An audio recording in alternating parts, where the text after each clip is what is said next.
Clear for takeoff. 72 Juliet Bravo. My pitot 2 getting hot really quickly. That's cool. November 2 Juliet Bravo, contacts and departure. It's powerful enough to blow this chalk underneath that wheel. So we'll pull the battery circuit breaker. Like and subscribe, Winging It.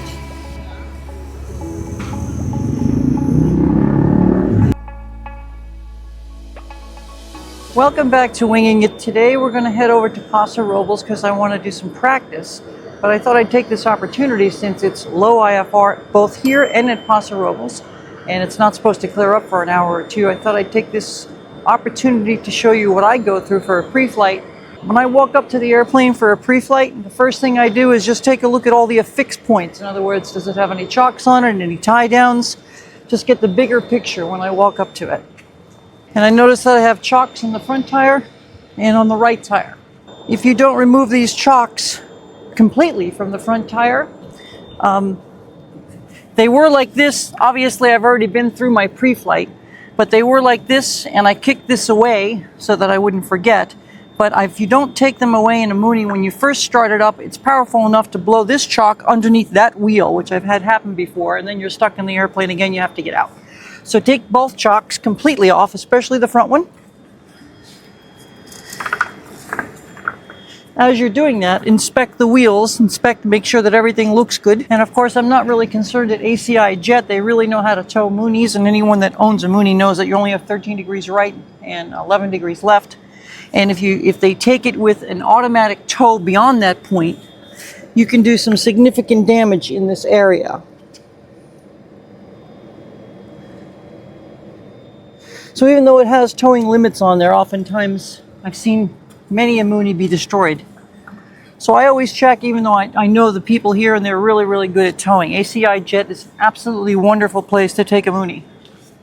If any work has been done on the airplane, I also check the cowling. Most of my instrument flying has been in icing conditions, and today we don't have that, but for me, I still check everything, and I'll check and make sure that the feeder tubes for the TKS are in place, and then I'll take a look at the main slinger ring feeder tube is in place, but I want to make sure that that's in place. I've had those break off numerous times. And then just take a quick inspection of the baffling, make sure it doesn't look out of place. And then, just out of habit, the first thing I do is check the oil. So I'll go ahead and check the oil, which I've already done. And then I tap this down to make sure that I've locked it well. It doesn't come open in flight. I'll go back here and grab the fuel strainer, and then I'll go to the back of the airplane and I'll check the empennage, because as I think I pointed out before, it's like having a dart without the feathers. This is the most important part of the airplane. So check it, make sure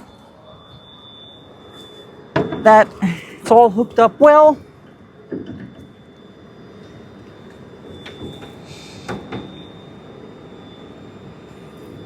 I also check the play. There's two 5/8" bolts that hold the entire empennage on in a Mooney. Because as people know, the entire tail goes like this, right? So everything is held on right here with two 5/8" bolts on either side. I'm checking for anything that might be potentially a problem even in icing conditions. So I'm always checking like the balance horns, making sure that they're free. Oftentimes, if it's been sitting outside, you'll have snow or ice on here and it won't be free. So you make sure your balance horns are free here and here.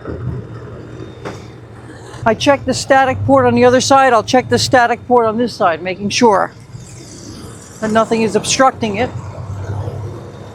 I always check the static wicks, because when you're checking static wicks, you can get an idea if anyone's been near the airplane or if there's any damage to the skin or the outside of the airplane by looking at these, because if anyone gets too close, these will be damaged. I'll make sure the pitot tube is clear. This is probably the most important thing. Even though you have a completely computerized airplane, the raw data is still coming from here. So this is a very important instrument, especially in potentially icing conditions. So we'll get back to that. Then I'll check the fuel on this side, making sure that I have the amount of fuel I expect. Then I will sump this side. And I will check my stall warning horn, and I'll check my TKS, making sure that they're firm, because these, as you know, are glued on and they can come off. And I'll check sure that the feeder tubes are intact. Then I'll go ahead and check the tire on this side. I'll come in here and do my sumping. Then I'll come over here, make sure that the gear doors, the exhaust, everything looks kosher. And then, as most Mooney pilots do, I'll open this window, and you can do it from the outside oftentimes. Stick my hand in, turn the master switch on, the pitot heat, and my lights, so that I can begin to do my IFR check in more detail. Slinger ring is intact. And of course, you want to make sure your ice light is working as well. I'll come over to the pitot tube, check the light on this side.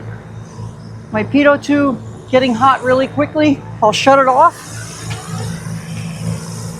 And then I'll do a quick check of the lights. Both lights are working, landing and taxi lights.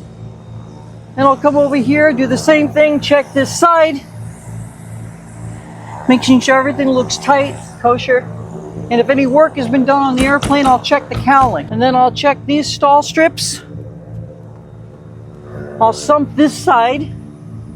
Look at the wheel as I'm doing that.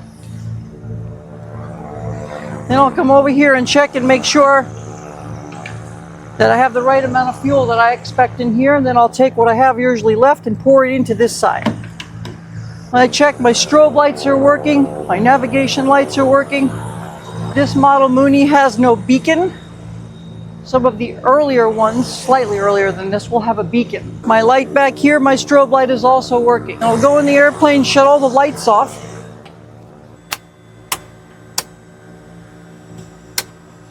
And I'll turn the TKS on. Again, this is what I would do for all weather conditions. Today, I don't think we're going to encounter any kind of icing or freezing conditions. But then I'll turn my TKS on, and then I'll go around the airplane again and making sure that it's coming out of all the portions of the plane that have a weeping wing and the slinger ring up front. So that's how I do my pre-flight. And now we'll get into the airplane and we'll start our checklist on the inside of the airplane. So come on with us, we're gonna head over to Paso Robles. It's a quick trip normally in VFR conditions. Today I'm practicing some IFR, might do some holds to get in. Currently I think it's still below minimum, so you have to have an alternate. So we filed an alternate more inland. That's completely VFR. So come on with us today and I'll show you how I do some things. And of course I always check my POR plates, my VHF comms, GPSs, that's all part of the pre-flight as I'm looking around. So come on with us.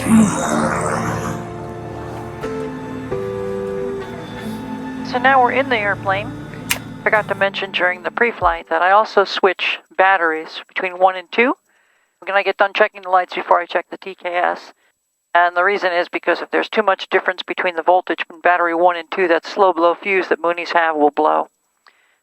I like to keep the difference between the two batteries roughly the same. And I change it starting. My oil pressure has come up. Alternator field on. Make sure all my fuses are in. We can go to checklist. We did everything. Terrain, system test, okay. You can see that it's even in here, empennage, free play. System, avionics panel, the tube, landing, fuel. You can see we didn't do this in the exact same order that the checklist is, but we did check everything. Alright, seats, seat belts, shoulder harnesses, an emergency gear switch down, and passenger briefing, we already did that together. Now we'll go to our full open, prime the engine, throttle close, 1/8 1 inch, propeller clear, we did that. Almost idle, 900 to 1,000. And we don't need the hot start, we don't need the flooded start, extreme cold weather. After starting engine, 100 to 1,000. The oil pressure we quickly checked. That came up. We do that with any airplane, obviously. Alternator field switch, we turned it on. We did confirm that we're amp meters. Now we're going to go between the batteries and see how much difference there is. One is at 3 or 2 and the other one's at 8. That should equal out if I did it correctly. 649 San Luis Tower, runway 11, clear for takeoff. And we'll turn our rest of our lights on since we're IFR today.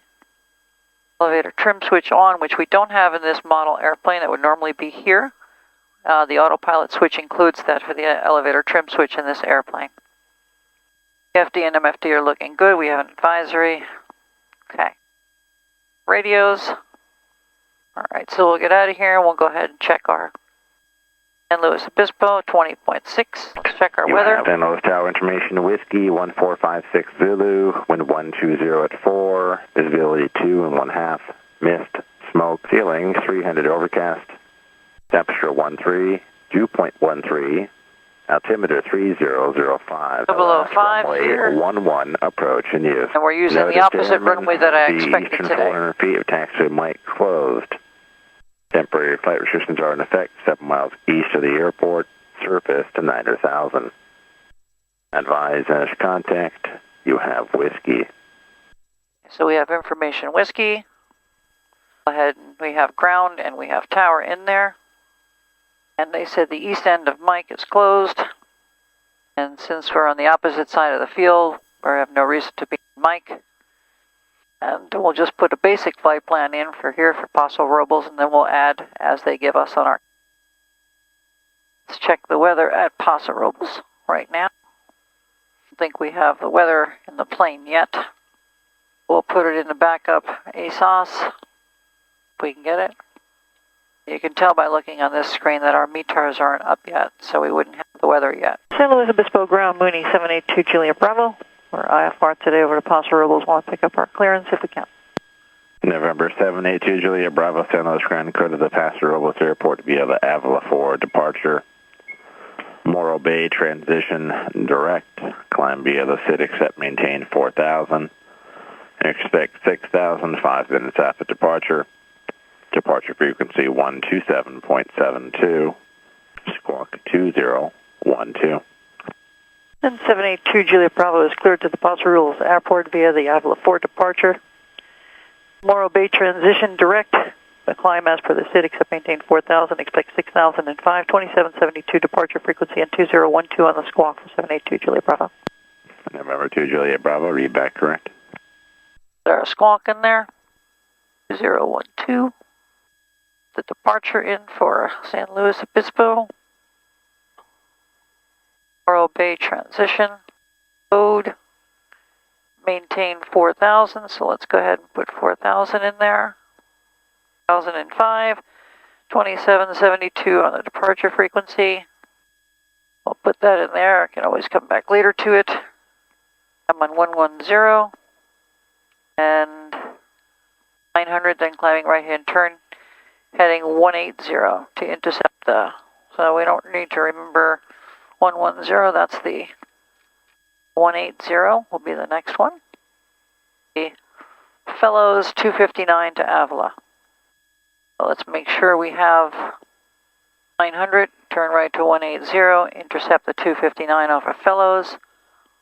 Ahead and go to the VORs. First page. Go to Fellows. Make sure Fellows is in. Go to it here, 117.5, and make it active. Just in case. I'll have the GPS. Back. The departure procedures, the Avila 4. Assign transition to assign route. Close 259 Avila. Morro Bay. And over to Paso Robles. Let's see now if we have the information of Paso Robles yet. Yes, we do. It's variable at 5, broken at 1,000, so we should be able to get in there using regular 3-1 approach. Is what we filed for. 3-1 approach, as we checked before, goes down to 500 and change. The other one goes down to 250 from the north, so put that procedure in. RNAV GPS 3-1, and we already checked. We're going to do it from Let's back, show chart, approach, airport to Paso Robles, 31, 2, we're coming in from Morro Bay to Upper. It lets you down to 1500. In the approach, Morro Bay, 1500, load it. So now we just check the whole flight plan, make sure it makes sense.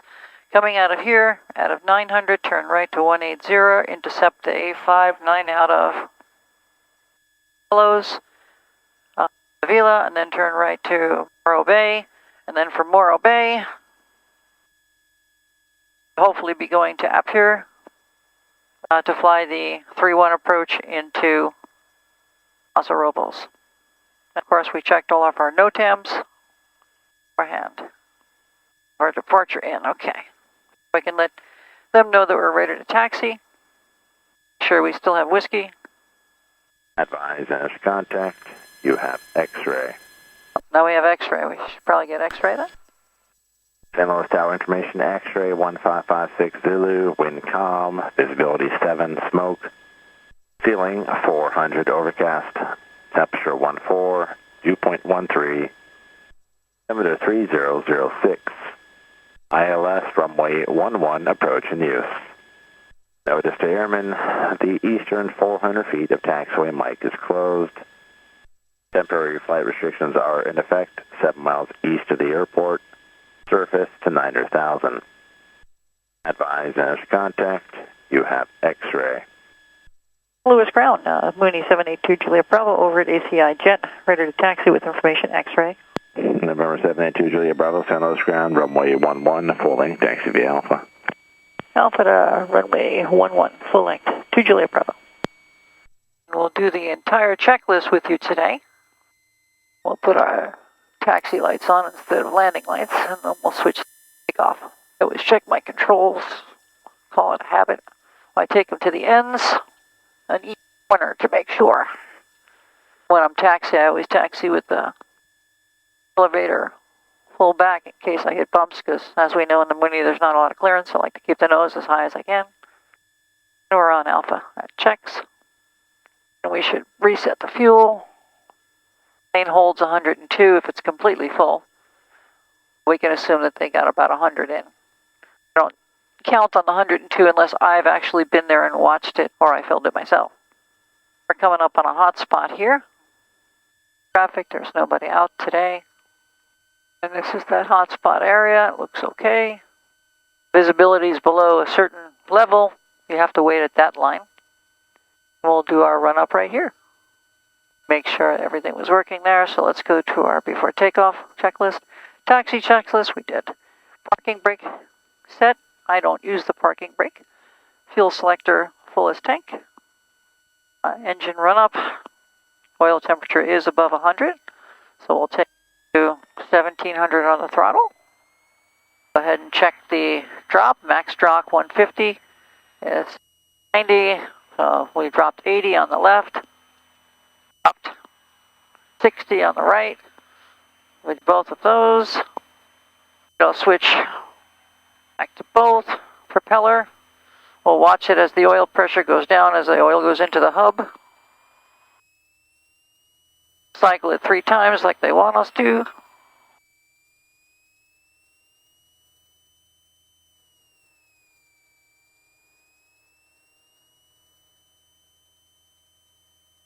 Instruments check, everything looks perfect.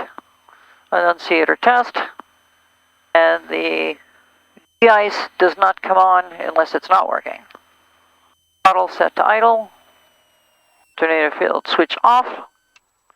Standby on. Notice that the low voltage and the emergency bus are on. Alternator field switch on. So now we, for some reason, 2,000 RPMs we have to take off to. Oftentimes at 2,000 it'll extinguish even without pulling the bat circuit breaker. On this one it's not. So we'll pull the battery circuit breaker, which is preferred load shedding in this airplane, and you can see now it's positive. Put it back in, and everything extinguishes. And we'll go back. The regular alternator. and the standby off. And check positive charge again, and it is.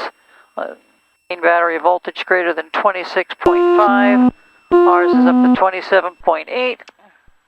27.8 on both.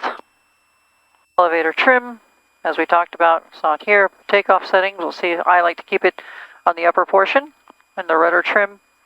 I like to make sure it's to the left for normal cruise flight and do everything with my feet. Flaps, go ahead and check them. Everything looks good. Flight controls, which I've checked 100 times already, but we'll check them again. Cabin door sealed. I got my seatbelt on, avionics are set. Let's go ahead and go over to tower, probably 24.0, and we'll have the departure frequency in there that we want. Back to our checklist. Cielo lights, check again. External lights, we have switching to landing lights. Have our navs and our strobes on. Its window is closed. Emergency gear extension handle is down and locked. We'll go to our pre-landing checklist. We'll exit here. Now we're ready to go. We'll talk to tower. So the departure procedure. Head up there. 0, turn right to heading of 180. Make sure it's in correctly. We want to know the altitude and heading we're going to at all times. And tower Mooney 782 Juliet Bravo is ready to go 11. November 782 Juliet Bravo, San Luis Tower, Roger, runway 11, clear for takeoff, wind com. Clear for takeoff, 782 Juliet Bravo. We'll go to 900 here on the takeoff, and then turn right.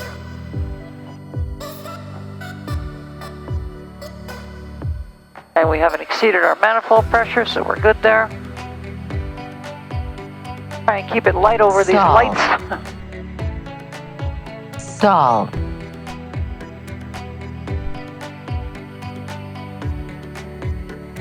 Positive rate of climb, gear comes up.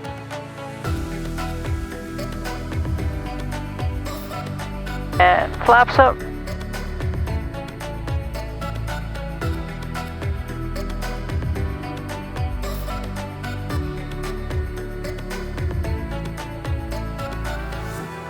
And 110 on the heading till we get to 900.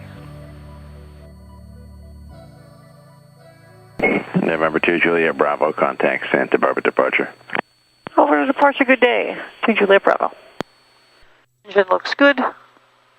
110 and turn right. 900, which we'll do now. Departure 782 Juliet Bravo through 1000, turning right 180. Number 782 Juliet Bravo, Santa Barbara departure, radar contact, climb maintain 6000. Up to 6000, 782 Juliet Bravo. 180 to AVILA. We're looking for the 259 from Fellows to come in. And 18, okay. And we're at 25, almost 259 from, you can see looking at the tail here. Temperatures are good. All the EGT probes are working. And now we're at 26, looking at the old VOR, and it's identified as Fellows. We're going up to 6,000. November 2 Juliet Bravo, turn right, heading 350. Turn right to a heading of 350, 2 Juliet Bravo. The standard rate turn here is going to be roughly 17 degrees, or 130 plus 5, 17 or 18 degrees, which we're doing, and you can see that's standard rate.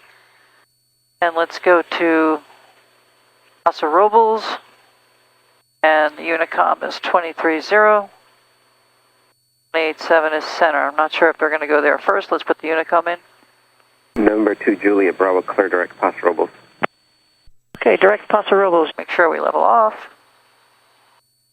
We'll go direct to the VOR.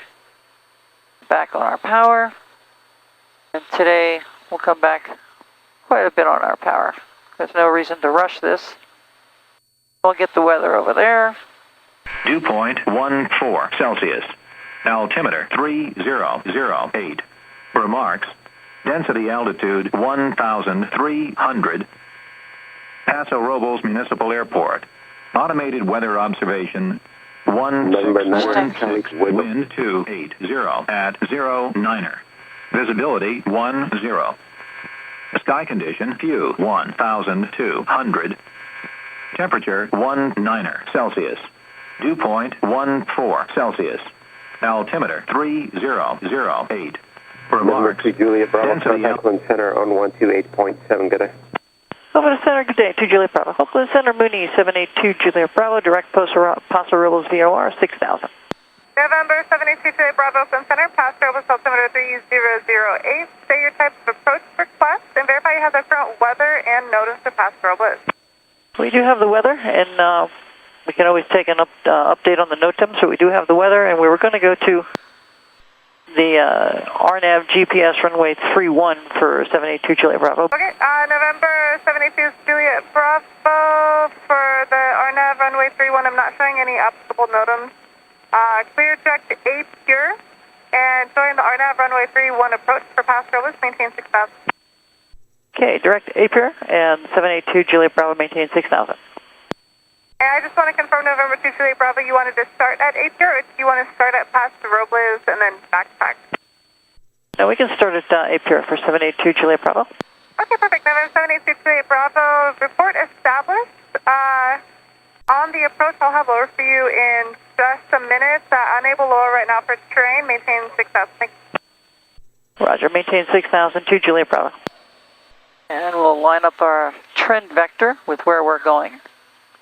And nail the heading bug, then start slowing it down. Check the weather. 1330 for 7 Delta. Visibility 10. Sky condition clear. Temperature Sky is clear now, so we don't need the approach. 14 Celsius. All right, for 782 Juliet Bravo, it's saying that the weather is clear now at Paso Robles. We can take direct Paso Robles at this time. November 2 Juliet Bravo. Roger, do you plan on changing to the visual approach? That would be great for 2 Juliet Bravo. November 782 Juliet Bravo, clear direct Paso Robles and report Paso Robles in sight. Clear direct to the field, we'll call it 782 Juliet Bravo. Let's go direct to Paso Robles.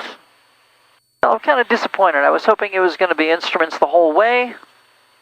They weren't supposed to clear up until at least 9 o'clock. Center Scout was 5630, Battle the 254. Oh, I love when we have instruments all the way. Good morning. All right, so down to 5,000.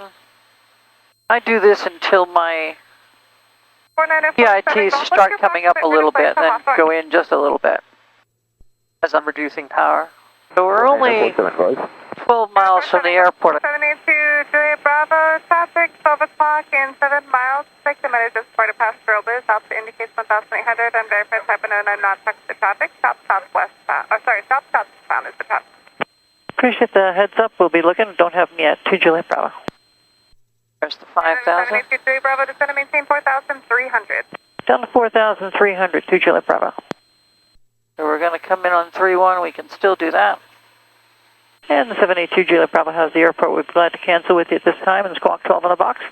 November 782 Juliet Bravo, IFR cancellation received. Squawk far, radar service terminated, frequency change approved, and just be advised, numerous aircraft vicinity Paso Robles. Looks like traffic is at your 1 o'clock, 3 miles landing Paso Robles, and a couple more looking to depart, and have a good day. Appreciate the help, 782 Juliet Bravo. Paso Robles traffic, 782 Juliet Bravo Mooney. Descending at a 3,800. We're 4 miles to the southeast of the field. Paso Robles. Below 130, we can get the gear down. Down. For landing. And checklist.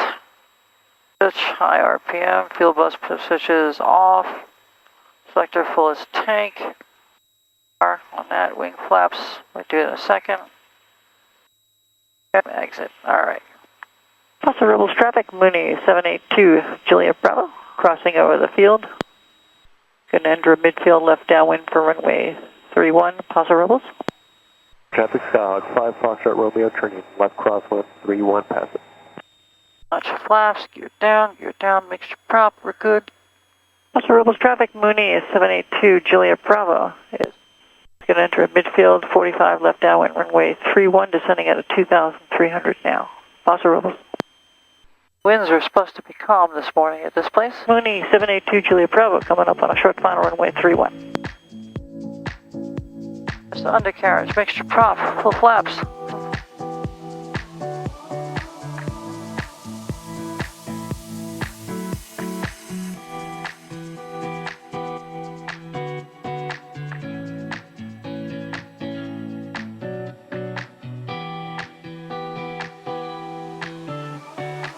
Stall.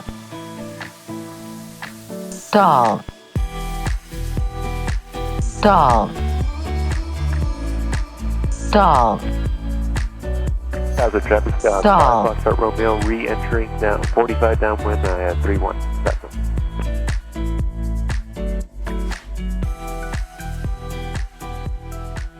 782 Juliet Bravo is turning off the active 3-1 on Bravo. 782 Juliet Bravo is crossing runway. Toyota Corolla, and we're headed northbound on the road just outside the airport. We're not sure where we're going, which is when we have the most fun, is when we're exploring. So we're headed north. I think we're headed past Morro Rock on the way up to Hearst Castle and San Simeon area is kind of where this is. But we're going to Cambria County, and I'm hoping to enjoy some of the bike rides.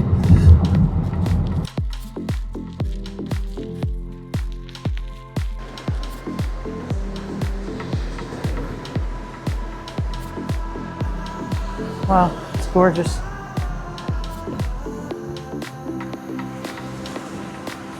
This is so beautiful. Wow. It's like nothing I've ever seen. That's cool.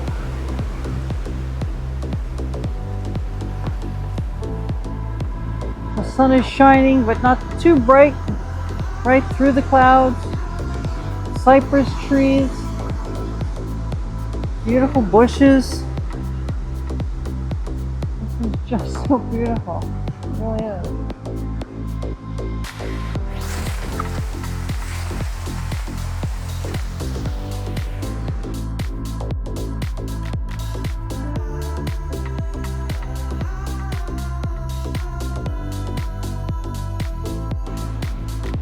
The most gorgeous place I've seen.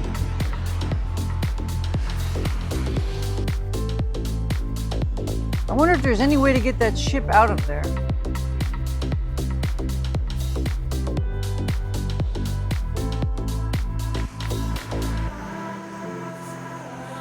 Let's see what else there is.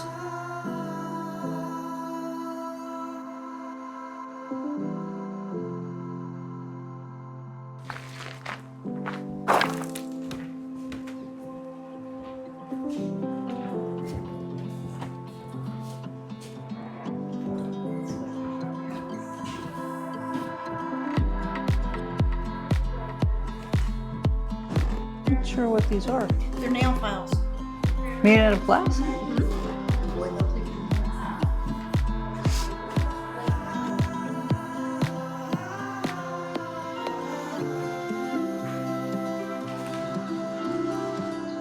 Interesting little chapel. This is Harmony Pottery. Some really good pottery in here.